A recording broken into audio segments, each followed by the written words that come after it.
First of all, to start, if you wouldn't mind each you explain the areas you represent. So I think you give a cross-section of what we're trying to do. So if you wouldn't mind starting.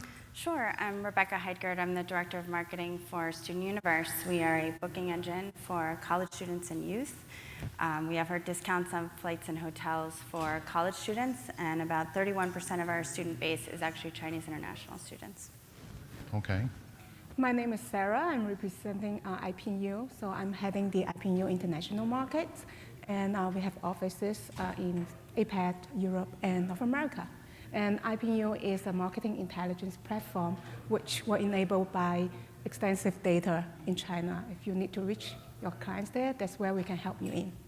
Okay. And my name is Kelvin Liao. I'm from Xiamen Online Seattle office. And actually, our company is a newcomer for United States market, but we launched 3 services to United States for the past years. We launched services to Seattle, to Los Angeles, and to New York City. And Xiamen Online actually is a member of SkyTeam, so we cooperate with the other 19 members to offer like better service to all the passengers worldwide. Okay. What would you like people to understand about your operations that they don't? There's probably something that they really don't get, how you can assist them and help. What would that be? Do you want me to start? What would that be? I think that key partners are actually a huge part of our success with the Chinese market. IPU is actually one of our partners. What we've found through working with different organizations as we've grown our Chinese business is it's not always been the biggest partner that is actually the most influential for us. It's often the smallest partner. Or maybe not the smallest, but smaller size partners that really understand both our market and the Chinese market that are more influential for us. Understanding the student market is huge. We just launched a video for the Mid-Autumn Festival. We launch a lot of our campaigns specifically around Chinese holidays to really customize to our Chinese audience. And we launched a Mid-Autumn Festival video that had over 2 million views within the first 2 hours, working with a very small agency over in China. Much more successful than campaigns we've had with, say, Visa. So, you know, working with the right partner is huge, and understanding that market is a big part of that. Thank you, Rebecca. So as Rebecca mentioned, our platform is basically a marketing intelligence platform. So we cover over 92% of all the Chinese mainstream media. So there are a lot of unique characteristics for the China market in general. Just name a couple. For example, mobile. In China right now, about 800 million WeChat payment users and about 400 Alipayment users. So a lot of Chinese people, if they go buy anything or go online, they just use their cell phone, scan a QR code in a restaurant, order everything on the phone, done, pay, cash, list on the cell phone. And same thing, so when they go online, they buy anything, they just use WeChat or Alipay. So that's one very unique characteristic. Compared to the US market, the payment is about 5,000% more than the size of the US market. So that's one thing. Another thing, the unique characteristics about the China market is government regulation. It's very strict. So for example, in different industries, so travel is a little bit more flexible for the time being, but for certain industry, once a new policy released by the Chinese government, the impact on the ad or marketing efforts, even on education related to international students, would be huge. And a lot of campaigns, if you want to launch an ad, all the ads needs to be censored by the Chinese government. So instead of going to China, talking to individual media like Sina and Tencent and Baidu of the world, working with a integrated platform like us would be so much more efficient. For example, we help Xiamen Airline and we help Student Universe just have all the ad censor in our system, given that we have already built up a very strong relationship with the Chinese government. So that's where, if you want to go mobile, if you want to go local, if you want to go for a data-enabled platform that can help you effectively market and connect your brand with Chinese consumers, then that's the area where we can fit in. Now, are you just covering mainland, or do you cover Hong Kong and Macau? We cover mainland Hong Kong, Macau, and Asia Pac. Okay. Most Americans don't realize Hong Kong and Macau are not officially part of China. They're special regions, but they will become part of China soon. And I don't mean to offend China, but Americans don't understand, please. I just want to talk about my company. Actually, maybe a lot of audience don't know about my company, but actually Xiamen Online carry on like 26 million passenger per year, and we are rewarded to be the best service air carrier in China for 4 consecutive years. So recently, go international is one of our key strategy. So that's why we launched 3 services to United States, and also we have 1 Vancouver service. Totally, we have 4 services to North America. So I mean, Student Universe and IPNO is our very key partner, and they are our sales agent, and this is our programmatic advertising provider. And as soon as I arrived at Seattle, I choose a lot of ways to raise the public awareness. I try local English, Chinese, and bilingual newspaper, journal, and radio, live radio station advertising. But I finally found out that it is hard to find out whether how much exposure right there, and actually it's very hard to make the evaluation. But I was very lucky that I met Sarah and know about programmatic advertising, and they help us to complete a holiday promotion campaign, and that one is very successful because it helps us to boost the sales, and it attracts more traffic to our website as well, and the data is very attractable. We know the passenger from where, their location, their age, their preference. That is very helpful. So I think that's very successful cooperation with each other. Thank you. Yeah. So is most of your market students and younger people coming out of China, or is it just a coincidence that we have someone here from student marketing? Well, for us, we cover all different kind of industry. So because this is the EyeforTravel industry, so we mainly focus on our travel partners. But in the meanwhile, we work with other than airlines and Student Universe. We work with finance partner. We work with Hilton hotel chain. We work with consumer packaged goods like electronic products, everything. So it could cover all economic areas of outbound Chinese. Yeah, for any international brands who are interested in going to China, so we help them out. In the meanwhile, I was told by we had a booth out there, so some of the visitors came over and they asked about, our business, and then I was told by them that a couple keywords from yesterday's keynote speech. One is China, where this is a good opportunity for us to extend that topic a little bit further. And then they talk about machine learning and data. So just to add on that a little bit, China Mobile is our investor. So, in China Mobile is the largest mobile carrier. And mobile is so big in China. So there are a lot of data that we can leverage to help our partners if, they would like to talk to the right target audience group. And other than the China Mobile data, we also work very closely with other carriers in China, and we have already built up about 9 years of all the campaign data for all the markets nationally in China. So that's where we can step in to really be helpful. And of course, you're focused on all areas of the Chinese market. Yeah, exactly. We help to transfer the leisure travel and business travel, but different types of passenger have different kinds of concerns. For example, the business guy may concerns about the privacy, punctuality, the flexibility of schedule change, and also the internet connection during the flight.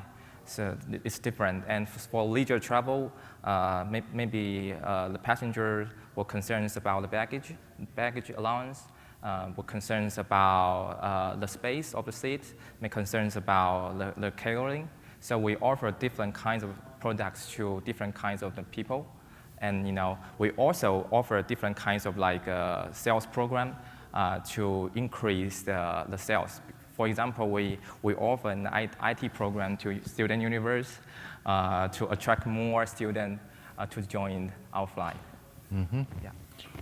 What's the typical student looking for in a vacation to the U.S.? Most of ours are actually international students, so they're coming to study here for 4 years. Sometimes they're extending for a master's degree. So a lot of the students are initially finding us because of the high ticket prices they're looking for a US to Asia or Asia to US flight. They originally bring us in. But what's been exciting to see in our business, while Chinese international students coming to the US have only grown about 2% year over year, our business continues to grow over 6% each year. And what has been exciting is not only are we growing our business at a faster rate than Chinese international students coming, we're also managing to increase their lifetime value. So they're not just booking the flights back and forth to China anymore. While they're in North America, they want to be taking advantage of all of their time here, booking as many trips as they can that don't require another visa. So that's something that we try to really provide content and inventory for. So our domestic flights are up 21% year over year. Our US to Caribbean flights of Chinese passport holders are up 63% year over year. So we have a lot of different areas that we're really growing their lifetime value as a customer because they're really building loyalty with our brand while they're here. And let's say a student comes from Guangzhou over and they're studying in Boston. You can arrange that flight coming over, hotel, other things they may need when they first come. And then while they're a student, are you helping to arrange trips within the US? So we're a booking site like any other site, like Expedia, which was just here. So they book it themselves on our site, and then they can come and book their flights and hotels on our site while they're here as well. We really try to customize our content to our Chinese customers, whether it be they can choose to have Chinese language emails. We send specific promo codes. And like I said, we plan a lot of our campaigns around holidays that are special to Chinese customers. So yes, they can arrange any type of travel. It does not have to be related to school travel. And it's something that we've built a really loyal base doing. And one way that we've really learned to be able to speak to them here, which ironically has been a challenge. You'd think that'd be the easy part, but Chinese students still want to be using WeChat even when they're here, but WeChat actually didn't allow us to advertise to students while they were in North America. We could only advertise to the students on the Chinese side. iPinu was the one that was able to help us actually get to them within North America, and we're running our first campaigns thanks to iPinu. So we're constantly trying to find ways to still speak to them in the platforms that they care about and are on while they're here, which can sometimes be a challenge. Just to add on that, WeChat has about 900 million users internationally and from mainland China. And we are such a close partner with them, so we got the privilege to manage the WeChat campaign for US clients. And 900 million is a big number. I don't even want to compare that to the total population of the United States. But as you can see, we launched WeChat campaign for Xiamen Airlines as well, and those two campaigns were very successful. I'm going to add one comment here. I think airlines can solve that kind of problem by carry out some interline cooperation. For example, we have interline cooperation with Alaska Air.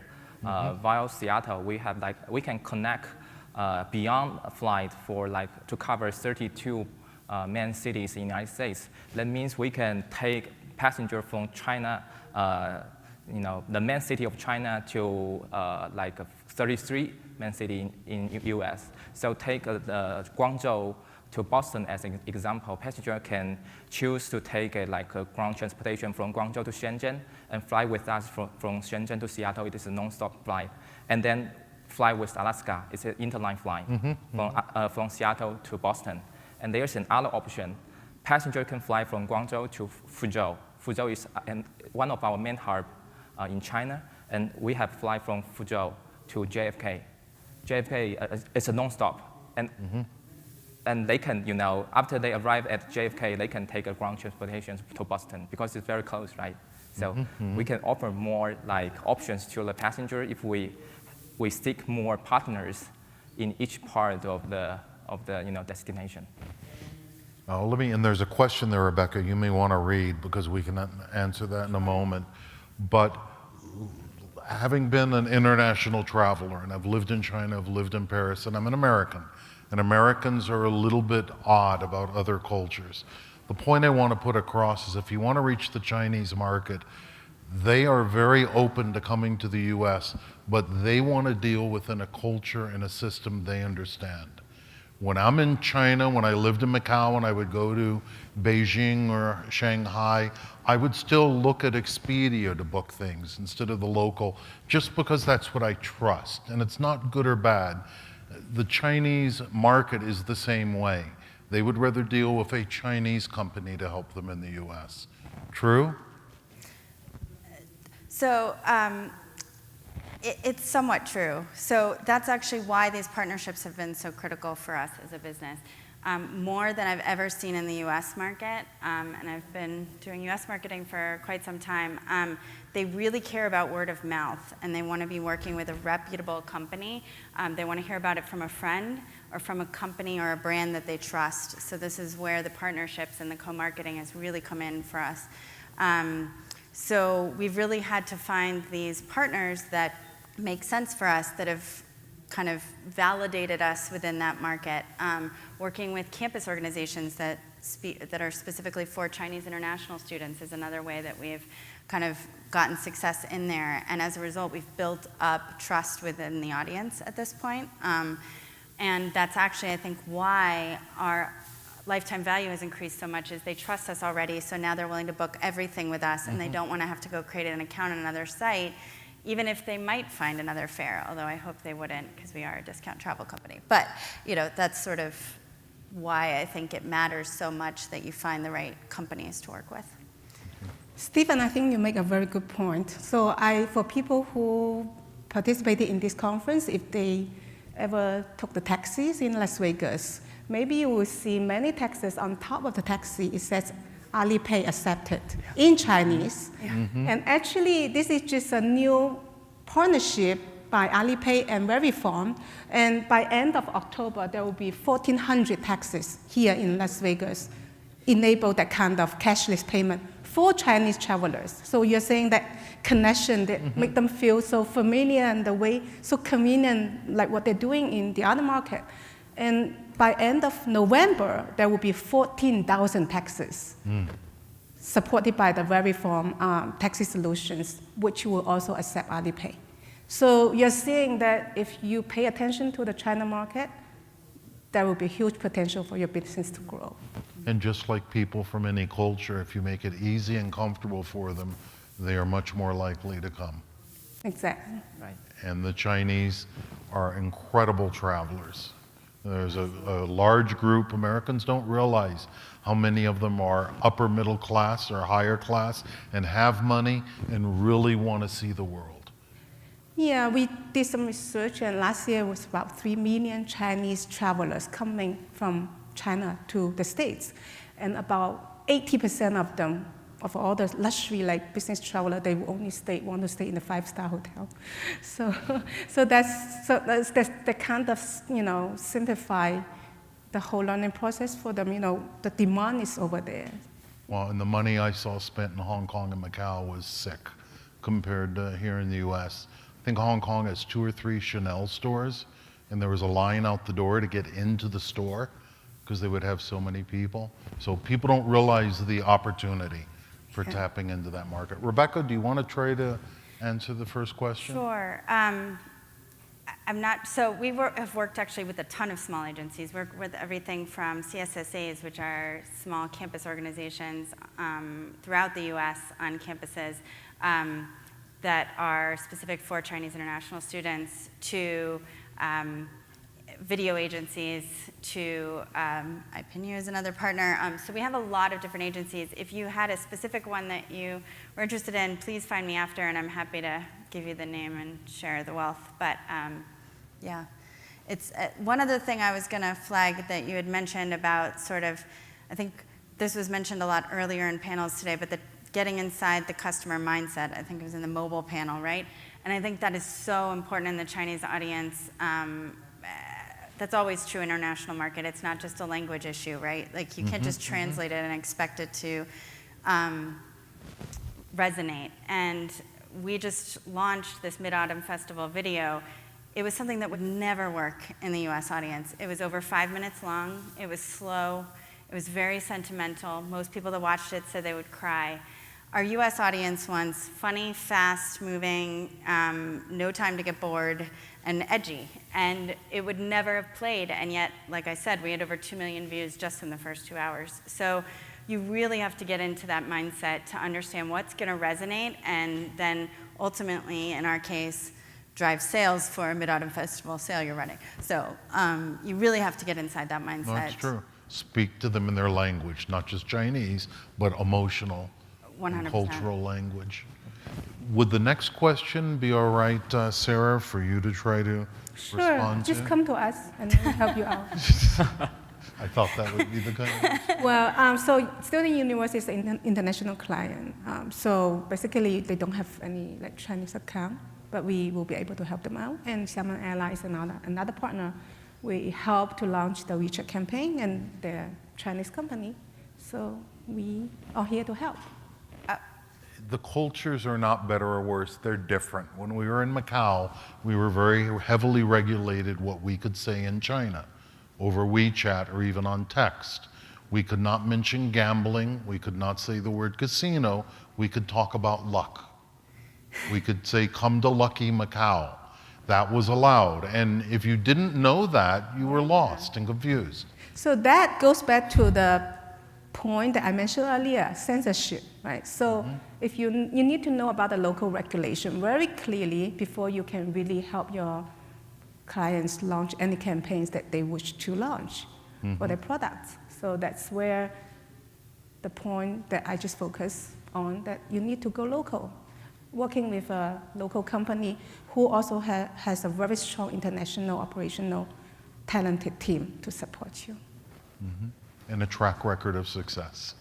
Oh, yeah. Well, they are, we are lucky to have them. I have a suggestion for this question. If it's a small agency, just hire some like Chinese to help, maintain and develop the WeChat. That's it. For an American person, it's very easier to use an American cell phone number to register for WeChat, and it's very friendly use actually. Yeah. And you just use English to do your promotion. I don't think the Chinese government would monitor the kind of words, sensitive words inside. Maybe true. Do we have any questions from our audience? Do you guys have any final points that you want to make? Anything we haven't talked about? I think one of the biggest things that you have to be prepared for if you want to get started in working in China is having patience.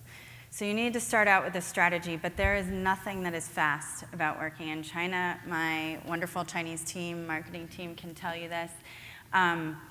Just getting an official business WeChat account was a 2-year process. So you need to be, and we have a parent company that operates directly out of Shanghai. So this is not like, we were starting from scratch even.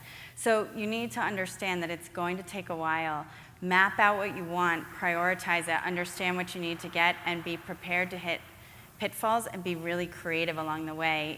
We kind of operated, hope I don't get myself in trouble here, but we operated off a personal account until we could get our business account and then had to transfer over.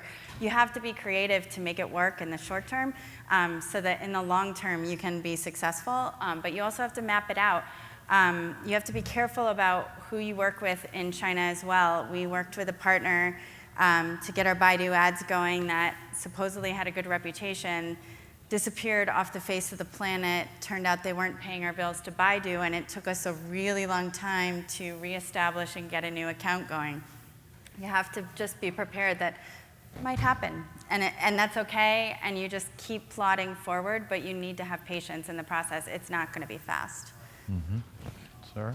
I think Rebecca made a really good point, and we always feel very fortunate that we can have the opportunity to work with professional clients and patient clients like Rebecca. A lot of times, clients will go for performance, and they say, "Oh, I need to see a course, ROI of 1 to 3 right away after the campaign was launched 2 weeks." But it takes time to build that prospect pool and then to really get your products and your brand name out there. I just want to add to one point. Again, we work with a lot of different clients from different verticals. But for travel alone, I mentioned the 3 million outbound traveler from China. But if you look at the total number in China, right now, Chinese people who are holding a passport, who are interested in going abroad to travel is 120 million. So it's like, it's just a small number. They're coming to the States last year or maybe going to UK. But in fact, there is huge potential in the Chinese market that I think if you want to expand your business, maybe that's the area that we can, work with you and help you out. Sounds very good. I would say that the key words for the formalization is the learn and change.